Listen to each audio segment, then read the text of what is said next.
Assalamualaikum warahmatullahi wabarakatuh. Selamat malam semuanya. Kami dari kelompok 7 mata kuliah Rekayasa Perangkat Lunak akan mempresentasikan hasil proyek kami yang berjudul Rancang Bangun Sistem Pengingat Tugas Kuliah Berbasis Web untuk Meningkatkan Manajemen Waktu Mahasiswa.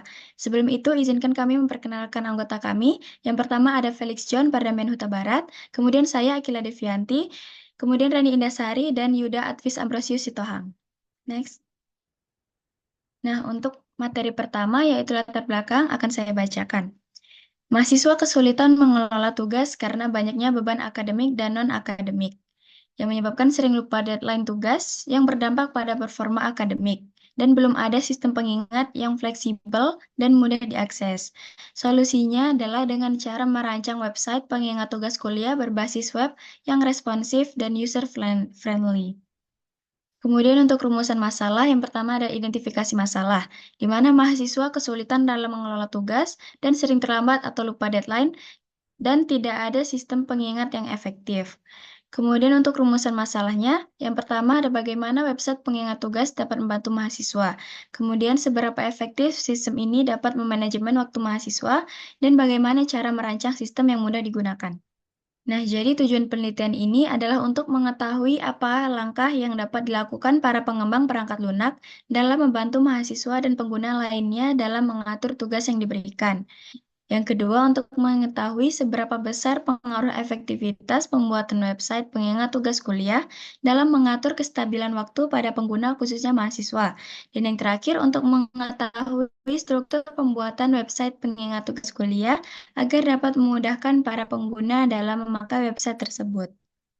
Nah, adapun manfaat penelitian ini yaitu membantu mahasiswa mengatur tugas dengan lebih baik dan meningkatkan kedisiplinan akademik dengan sistem pengingat otomatis, serta merancang website dengan UI atau UX yang intuitif dan fleksibel.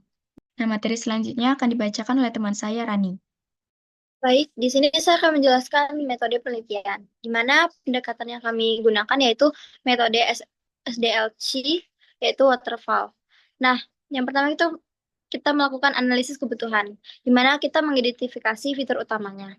Yang kedua ada perancangan, di mana kita mendesain UI atau UX dengan HTML, CSS, dan JS. Nah, yang ketiga ada implementasi, di mana kita membangun website tersebut. Nah, yang keempat ada pengujian, yaitu menguji menggunakan black box testing. Dan yang terakhir ada evaluasi, yaitu melihat efektivitas dan feedback pengguna. Lalu selanjutnya ada teknologi yang kami gunakan yang tadi yaitu HTML, CSS, JavaScript, di mana itu merupakan struktur dan interaktivitas website tersebut. Yang kedua ada Bootstrap, yaitu mendesain responsi. Yang ketiga local storage, yaitu menyimpan tugas tanpa server. Dan yang terakhir data picker dan Script, yaitu fitur input tugas dan pengelolaan data. Ada struktur sistem, di mana folder utamanya itu ada assets CSS, JS. Nah, halaman utamanya index HTML dan script utamanya itu main.js, local storage JS. Di sini kita bisa melihat bahwa direktori utama project dan folder utamanya. Selanjutnya dilakukan tahap pengujian yaitu dengan metode black box testing. Itu yang pertama menguji menambah tugas. Tugas masuk ke daftar dan setelah dilakukan ujinya berhasil. Menghapus tugas, tugas terhapus juga berhasil. Menandai selesai, efek coretan pada tugas juga berhasil. Sorting tugas dari urut abjad dan deadline juga berhasil. Untuk penyimpanan data tetap ada setelah refresh juga berhasil. Oke, baik. Saya akan masuk ke bagian hasil dan pembahasan. Seperti yang dapat kita lihat, website kami terdiri dari 4 source code. Source code. Yang pertama yang ini ada main CSS, yang kedua ada main.js, yang ketiga theme.js, dan ada index HTML atau file utama. Tapi di sini saya akan menjelaskan main.js duluan. Bagian selector. Pada bagian ini, script mengambil referensi ke elemen-elemen HTML yang akan digunakan dalam aplikasi dengan dokumen, query selector, dan dokumen get element. Nah, setiap elemennya memiliki peran khusus. Ini yang pertama input dan tombol utama. Ini ada input dan tombol utamanya. Selanjutnya ini tombol tema. Ini ada tombol tema yang digunakan untuk mengganti tampilan aplikasi ke tema standar, terang maupun gelap. Nah, selanjutnya yakni tombol pengurutan atau sorting. Nah, selanjutnya elemen terkait dengan date picker atau pemilih tanggal dan waktu. Nah, ini adalah elemen-elemennya. Selanjutnya yakni date picker variable, yakni variabel global untuk mengelola tanggal. Current date digunakan untuk menampilkan bulan dan tahun di date picker. Selanjutnya select date digunakan untuk menyimpan tanggal yang dipilih pengguna untuk deadline tugas.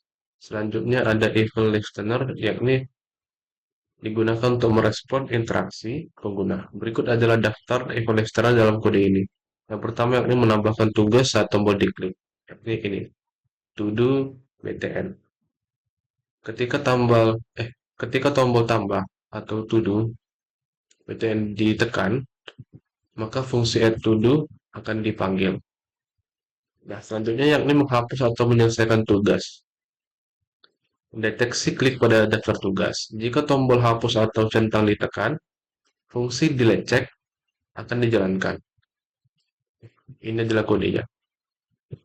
Yakni memuat tugas yang tersimpan dalam local storage saat halaman dimuat. Ketika halaman dimuat, fungsi get to-dos akan dijalankan untuk mengambil tugas dari local storage dan menampilkannya.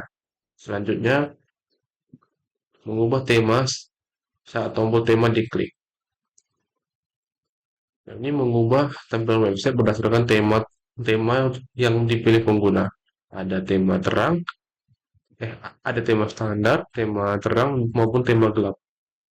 Yang selanjutnya ini mengurutkan tugas.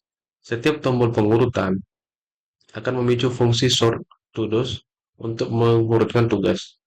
Selanjutnya yakni menampilkan date picker pada saat input deadline diklik. Saat pengguna mengklik input tanggal, kalender date picker akan muncul.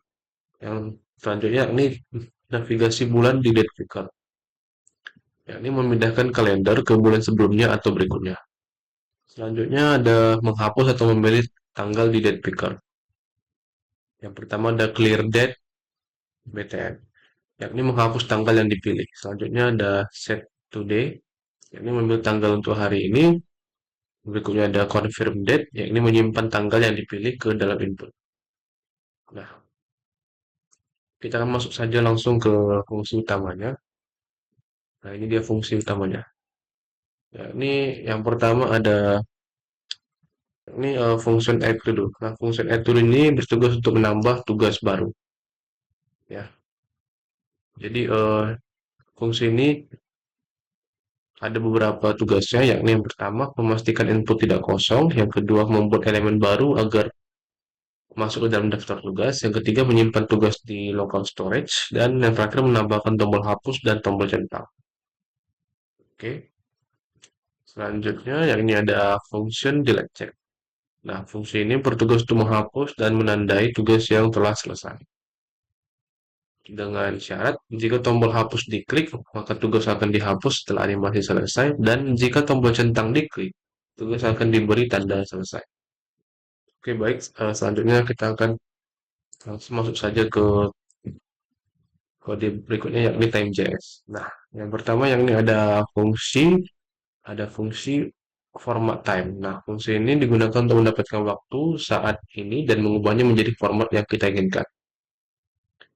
Oke, yang pertama ini ada const date. Nah, fungsi ini membuat objek date baru yang akan menyimpan tanggal dan waktu saat ini, sesuai dengan waktu di perangkat penggunanya. Oke, berikutnya ada selanjutnya, ini mengambil tanggal dari objek date. Misalnya 5, jika hari ini ada tanggal 5. Oke, selanjutnya ada month, itu sama. Begitu juga dengan year, hours, minutes, and second. Oke. Selanjutnya yakni fungsi update time. Nah, fungsi ini digunakan untuk menampilkan waktu saat ini di halaman web dan memperbaruinya setiap detik. Adapun kegunaannya yakni pertama dokumen, yang ini mencari elemen HTML dengan ID datetime. Selanjutnya, set time update time 1000. Nah, fungsi ini untuk menjalankan kembali fungsi update time setelah 1000 milidetik atau 1 detik. Dengan cara ini, waktu akan diperbarui secara otomatisnya tiap detik. Dan yang terakhir, update time. Nah, kode ini adalah untuk memanggil pemanggil awal untuk menjalankan update time. Jadi setelah fungsi ini dipanggil pertama kali, set timeout akan menjaga agar waktu terus diperbarui. Baik, saya rasa segitu saja yang dapat saya jelaskan tentang source code kami. Oke, baik. Selanjutnya saya akan menjelaskan tentang langsung ke programnya. Nah, ini sudah dapat kita lihat, ini adalah antarmuka programnya. Nah, yang dapat kita lihat pertama kali adalah add on it. Nah, tampilan utama ini mengadopsi desain yang minimalis dengan kombinasi warna gradasi gelap yang memberikan kesan modern dan elegan. Oke. Nah, jadi di sini dapat kita lihat ini adalah form input tugas, ini adalah untuk form input tanggalnya, dan ini adalah tombol untuk inputnya. Jadi contohnya saya akan langsung mengisi saja. Kalau misalnya kita akan coba dengan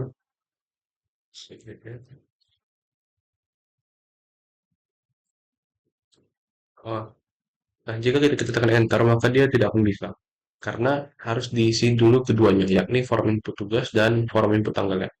Oke, saya akan mengisi contohnya deadline-nya tanggal 30 Maret jam 6 sore. Di sini menggunakan form waktu 24 jam ya. Oke, baru dia bisa. Oke, selanjutnya saya akan menambahkan juga.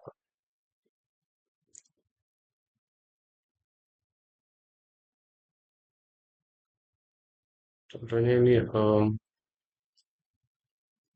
deadline-nya tanggal 29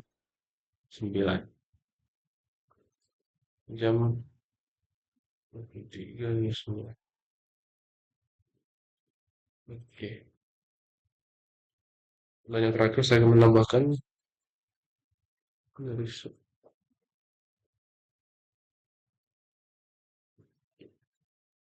contohnya kita buat tanggal 10 April.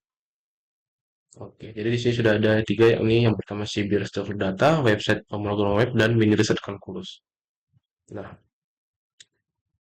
fitur pengurusan tugasnya ada dua, yakni yang pertama sorting abjad dan sorting deadline. Nah, kita akan coba terlebih dahulu. Di sini sudah dilihat bahwa ini tidak berurutan, yakni Sibir Store Data, website, dan mini research. Nah, ini tidak berurutan ya. Sekarang kita akan sorting menggunakan sorting abjad. Nah, setelah kita sorting abjad, dapat kita lihat bahwa ini sudah sesuai dengan abjad. Yang selanjutnya ini kita akan mencoba sort by deadline. Nah, setelah kita sort by deadline, dapat kita lihat ini deadline-nya adalah yang tercepat dulu, maksudnya yang akan deadline duluan. Oke. Nah, selanjutnya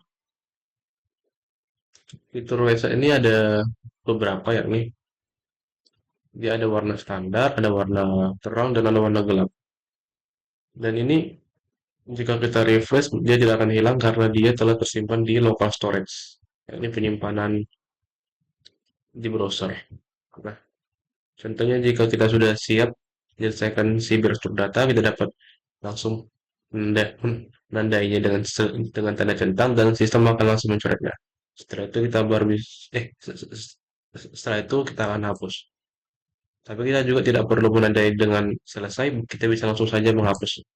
Baik, saya rasa itu saja yang dapat saya sampaikan tentang penjelasan dari antarmuka web ini. Selanjutnya, kesimpulan akan dijelaskan oleh teman saya. Oke, baik. Jadi dari penelitian sebelumnya dapat disimpulkan penelitian ini telah berhasil merancang dan mengembangkan aplikasi pengingat tugas berbasis web yang mampu membantu mahasiswa dalam mengatur jadwal akademik mereka secara lebih efektif. Dengan adanya fitur utama seperti pencatatan, penghapusan, serta penyortiran tugas yang disimpan menggunakan local storage, pengguna dapat mudah mengakses dan mengelola tugas mereka tanpa bergantung pada server. Pengujian menggunakan metode black box membuktikan bahwa seluruh fitur dalam sistem berjalan sesuai harapan, sehingga dapat meningkatkan efisiensi pengelolaan tugas serta mendukung mahasiswa dalam menyelesaikan kewajiban akademik tepat waktu. Saya kembalikan ke moderator. Baik, sekian hasil presentasi proyek kami dari kelompok 7 yang berjudul Rancang Bangun Sistem Pengingat Tugas Kuliah Berbasis Web untuk Meningkatkan Manajemen Waktu Mahasiswa. Kami mohon maaf jika ada kesalahan atau kekurangan dalam penjelasan kami maupun bahan presentasi kami dan lain sebagainya. Kami akhiri, wassalamualaikum warahmatullahi wabarakatuh. Terima kasih.